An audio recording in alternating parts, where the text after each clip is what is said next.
One thing you can do for your students is that you can create a document that they can access at any time during your class. And if they're absent, they can access it still and understand or know what it is that you did that day and be able to access their learning, even if they're out of the classroom.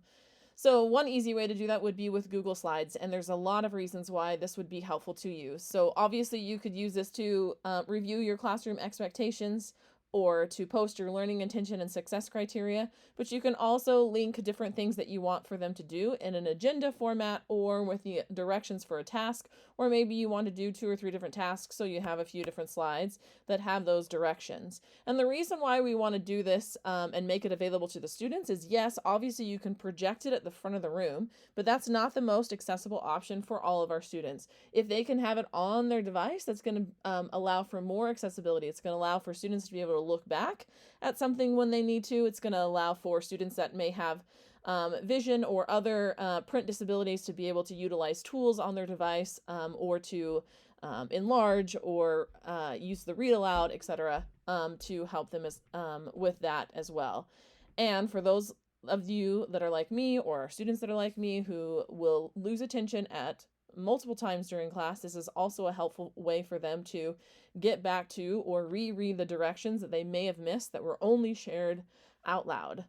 So the reason why I like Google Slides, obviously you can add multiple slides and put that there, but another reason why is that you can publish to the web, and you'll want to do this because if you give your students this link, so you can share it with Land School, or you can share it via Canvas or something like that. But if you give them this link and they save this link, then they can access it at any time. So let's say we have them bookmark this. It's a really long, ugly link, but let's have them bookmark it.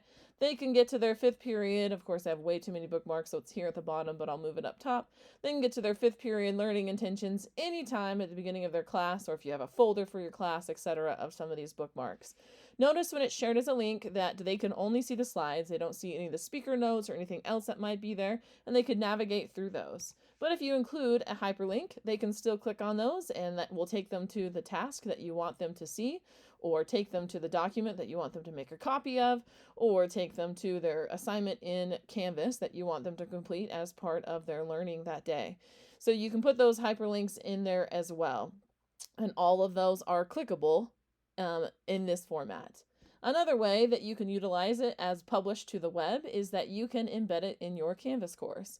So there are different things that you can do if you wanted this to play automatically. I don't like that feature. I want them to use those buttons. I'm just going to copy this code right here, and I have a fake spot. I didn't actually do that this year, but I have this fake spot for putting this daily agenda, and I'm going to insert that code. Yes, you can click right here and turn it into the HTML editor, but another thing is you can come right here to this little cloud looking thing that has some carrots or whatever those are called. You can click on that and put in the embed code. That way you can put it wherever you want to. So if you had some other text above or below or an image or something like that, that you could place that exactly on the page where you wanted without having to find it in the HTML code. So that's also a really cool option.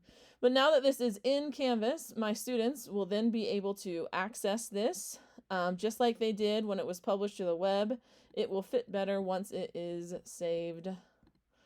Hold on, I was going to expand my screen, then I realized I'm only sharing part of my screen. So it'll fit better right here. They can navigate with these little arrows. Again, they can open these hyperlinks as well, and then it's still there in Canvas. But the cool thing is, if you make a change to this document, you'll notice that when I had it published to the web, there was nothing on this next page. But if I make a change to that document, that change becomes live. They may have to refresh, but that change is live. So if you need to make an update to the agenda, you can. The same thing is going to be true for your agenda in Canvas. If you refresh this page, then any updates to the slide that occurred will be available for the students as well.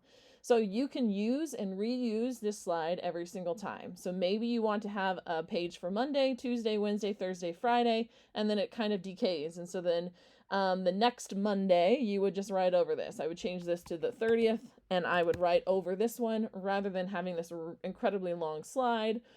Or maybe I want just to have one agenda each day, But the reason why maybe you'd want to have 2 or 3 days at a time is for the student that's absent, that they can still access those agendas for the days that they might have been absent. But any changes that you make, again, to wherever it's published, wherever it's being accessed, those changes are going to appear and change live for those students. You don't have to keep giving them a new link every time you make a change. They just have to refresh it, and that's it. So there's your cool tip for sharing an agenda, sharing some links easily with your class in a document that you could always use over and over and over again for 5th period, and never once have to share a new link with your students.